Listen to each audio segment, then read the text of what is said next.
오늘 이 시간에는 속죄에 대해서 함께 살펴보려고 합니다. 속죄제가 주는 의미가 무엇인가에 대해서 함께 살펴보고자 합니다. 우리가 속죄제를 간단하게 정의한다면 이 속죄제는 하타트라는 이 히브리어 말 속에서 이제 그 의미를 찾아볼 수가 있는데, 이 하타트는 하타라는 말에서 비롯되어진 말입니다. 하타의 뜻은 어떤 의미냐면 표적에서 빗나가거나 혹은 길을 잃어버렸다라는 의미를 가지고 있습니다. 그래서 속죄제를 드려야 하는 때는 언제냐? 바로 오늘 읽지는 않았지만 본문 4장 2절에 보니까 누구든지 여호와의 계명 중 하나라도 그릇 범하였으되, 즉 그릇 범했을 때 하나님 앞에 속죄제로 나아가야 된다라는 사실입니다. 그럼 여기서 말하는 그릇 범하였다는 것은 어떤 것이냐? 우리가 잘 알고 있듯이 고의적인 아닌 어떤 실수로 인해서 하나님 앞에 범죄했을 때를 말하는 거죠. 내가 하나님 앞에 범죄했을 때, 그릇 범죄했을 때 하나님 앞에 속죄제를 나가야 된다라는 것이 바로 속죄제의 정의라고 할 수가 있습니다. 그래서 우리가 읽었던 13절이나 또 읽지 못했던 22절이나 27절에 보면 그릇이라는 말과 동일한 의미로 어떤 의미로 이야기하고 있냐면 부지 중에, 그러니까 모르고 죄를 지은 경우 이때 속죄제를 드려야 된다라고 그렇게 정의하는 것을 볼 수가 있습니다. 이제 그렇다면 이러한 속죄제를 우리가 드리는데 그 속죄제에 오늘날 저와 여러분에게 어떤 의미가 있는지 오늘 이 시간에 간단하게 살펴보려고 합니다. 우리에게는 죄의 종류가 두 가지가 있죠. 원죄와 자범죄가 있습니다. 원죄는 우리가 잘 알고 있듯이 아담과 하와에 의해서 우리에게 전해진 그러한 죄를 의미하는 것이고, 자범죄는 우리가 살아가는 가운데 우리가 부지 중에 범하게 된 죄를 우리가 일컬어서 자범죄다라고 그렇게 말을 합니다. 그런데 하나님께서는 우리에게 이 원죄를 분명히 해결해 주셨습니다. 누구를 통해서 해결해 주셨습니까? 바로 이 땅에 오신 그 예수 그리스도께서 우리의 죄를 대속해서 그 원죄를 해결해 주셨습니다. 그래서 히브리서 9장 14절에 의하면 예수님은 자신의 피를 뿌리심으로 우리의 원죄를 해결해 주셨다라고 그렇게 말씀하고 계시죠. 그래서 히브리서 9장 12절에 자기의 피로 영원한 속죄를 이루셨다라고 그렇게 예수님의 피 흘리심에 대해서 우리의 원죄를 해결하신 그 예수님의 그 은혜에 대해서 이야기를 하고 있는 것을 볼 수가 있습니다. 예수님의 피에 의해서 속죄를 단번에 이루심을 말하는 것입니다. 그렇기 때문에 그 예수님의 피로 인해서 영원한 속죄가 이루어졌죠. 그래서 우리의 원죄는 이제 예수님으로 인해서 그 모든 것이 해결되었습니다. 그 문제는 우리의 자범죄입니다. 우리의 자범죄는 누가 대신할 수 있느냐? 원죄는 예수님께서 대신하셨지만 우리의 자범죄는 그 누구도 대신할 수가 없습니다. 우리가 감당해야 되죠. 내가 감당해야 되는 겁니다. 여러분 각 가정마다 아마 수도가 다 있잖아요. 수도 꼭지를 열면 물이 다 흘러나오게 되어 있습니다. 그런데 만약에 이 수도 꼭지를 돌렸는데 물이 나오지 않는다. 그럼 누구의 문제입니까? 물론 물의 근원인 이 원천에서 물이 나오지 않는다면 우리의 잘못이 아니겠죠. 원천적으로 수도 사업소나 이런 곳에서 해결해야 될 문제입니다. 그런데 수도 꼭지가 단순히 막혀서 물이 안 나온다면 누가 해결해야 됩니까? 바로 우리 자신이 해결해야 되는 거죠. 예전에 제 경험이었습니다만 잠깐 밖에서 공사를 하는 가운데 있다가 공사를 끝나고 나서 물을 트니까 물이 나오지 않았어요. 왜 그렇습니까?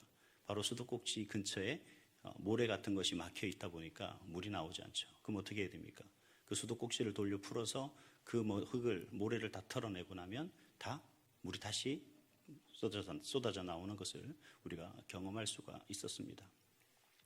하나님께서는 분명 우리 자신이 부족하지만 또 우리 자신이 연약하지만 우리가 제대로 역할을 하지 못하지만 우리에게 공급되어지는 내 자신이 하나의 수도관이라 그러면 그것이 낡고 힘없지만 하나님께서는 그곳을 통해서 하나님의 은혜를 계속해서 공급해 주시죠. 그런데 우리는 그런 하나님의 은혜가 우리의 자범죄로 인해서 우리는 온전히 공급받지 못하는 경우가 있습니다. 그럼 어떻게 해야 되죠? 바로 우리 스스로가 그 자범죄를 해결해야 됩니다. 그래야지만 하나님으로부터 공급되어지는 그 은혜를 우리가 받으며 누리며 살아갈 수가 있는 겁니다. 하나님이 주시고자 하는 복이 있고 하나님이 우리에게 영위할 수 있도록 한없는 은혜로 우리에게 공급해 주시지만 우리의 죄로 인하여서 그 하나님으로부터 공급되어지는 그 모든 은혜를, 그 사랑을, 그 복을 받아 누리지 못한다면 하나님의 잘못이 아니라 누구의 문제입니까? 바로 우리 자신의 문제라는 거죠. 바로 그 자신의 문제를 깨닫고 해결하는 것, 이것이 바로 뭐라고요? 속죄죄다라고 할 수가 있습니다. 그래서 무엇보다도 우리는 이 속죄죄가 무엇인가에 대해서 깨닫는 것이 아주 중요하다고 말씀드릴 수가 있어요. 그래서 오늘 본문 13절과 14절 말씀에 보시면 뭐라고 말씀하십니까? 보시겠습니다.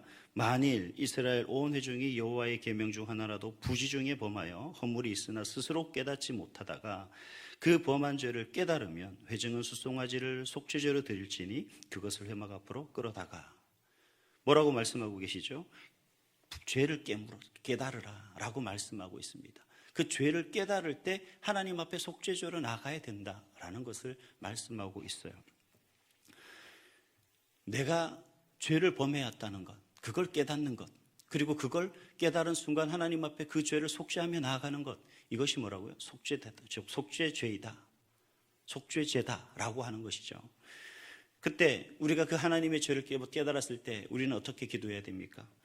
이 죄가, 하나님, 이 죄가 바로 하나님의 진노를 불러일으켰고, 하나님, 이 죄가 하나님과 나와의 은혜를 가로막았으며, 하나님, 이 죄가 기도의 응답을 가로막고 하나님의 영광을 누리는 복을 내가 누리지 못했음을 깨닫게 되는 거고, 그러한 가운데 하나님 약속대로, 말씀하신 대로 지금 우리 속죄제로 나아갈 때 하나님, 나를 용서하시옵소서, 내가 가지고 온 모든 더러움을 깨끗하게 하시고 다시 거룩한 하나님의 자녀 되게 하시고, 하나님이 주시고 또 하나님이 세우시고자 하시는 그 모든 것을 받아 누리며 세워나가는 하나님의 자녀 되게 해주시옵소서. 이렇게 고백하며 나아가는 것이 속죄제의 의미이며 우리가 속죄제를 온전히 행하는 그런 하나님의 자녀의 모습이다라고 할 수가 있는 것입니다. 이 고백만이 우리의 거룩함을 해결할 수 있는 문제다라는 거죠. 이처럼 우리 자신의 문제를 해결하기 위해서 그동안 과거 그 출애굽 시대 이스라엘 백성들은 하나님 앞에서 어떤 모습으로 나갔습니까? 바로 제사장을 통해서 자신의 죄 문제를 해결하기 위해서는 이처럼 제물을 가지고 하나님 앞에 나아갔죠. 근데 오늘 저와 여러분은 이러한 죄를 해결하기 위해서 어떻게 나아갑니까? 우리의 죄 문제를 해결하기 위해서 어떻게 나아가죠?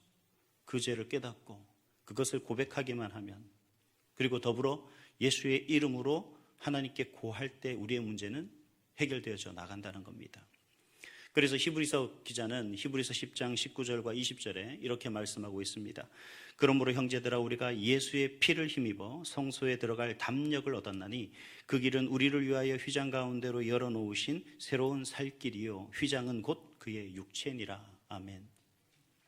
내가 특별한 행위로 나아가는 것이 아니라 오직 예수의 이름으로 나아가기만 하면 되도록 하나님께서는 하셨다는 거죠. 원죄도 예수님으로 인하여서 해결되지만 이 자범죄 역시 우리가 우리의 죄를 하나님 앞에 고백하며 우리의 모든 것 죄를 하나님 예수의 이름으로 자백하며 하나님 앞에 나아갈 때 이러한 자범죄 역시 하나님 앞에 속죄함을 받을 수 있다라는 사실을 명확하게 말씀해 주고 계신 겁니다. 그래서 우리는 기도할 때 꼭 어떻게 해야 됩니까? 마지막에 누구의 이름으로 하죠? 예수의 이름으로 기도해야 됩니다. 예수의 이름으로 하는 것이 주문이 아니에요. 그렇기 때문에 우리는 이 예수의 이름을 아주 중요하게 우습게 생각해서는 안 되죠. 중요하고 아주 강력한 힘과 능력을, 권위를 가진 그러한 것으로 생각해야 됩니다. 예수의 이름을 부르면서 그 이름을 가진 능력과 권능과 그리고 그 힘이 가진 능력을 모른다면 우리가 예수의 이름을 아무리 부른들 무슨 의미가 있겠습니까? 예수의 이름이 가진 그 의미와 그 힘과 능력과 그 권위와 권능을 우리가 모르면서 그저 예수의 이름을 주문처럼 외운다면 과연 하나님 앞에 우리의 죄를 온전히 속죄할 수 있느냐? 한번 생각해 보아야 될 문제죠. 그저 우리가 주문처럼 예수의 이름을 부르고 있는가? 그냥 습관적으로 우리가 과거 이스라엘 백성들이 그냥 제물을 드렸듯이 오늘 우리가 하나님 앞에 속죄하는 그 모든 삶 속에서 습관적으로 형식적으로 주문처럼 그렇게 예수의 이름으로 나아가고 있지는 않은가? 우리가 깊이 생각해 보면서 우리가 과연 그 예수의 이름이 가진 그 참된 의미와 능력과 권위를 다시 한번 우리가 되짚어보는 그런 모습이 됐으면 좋겠습니다.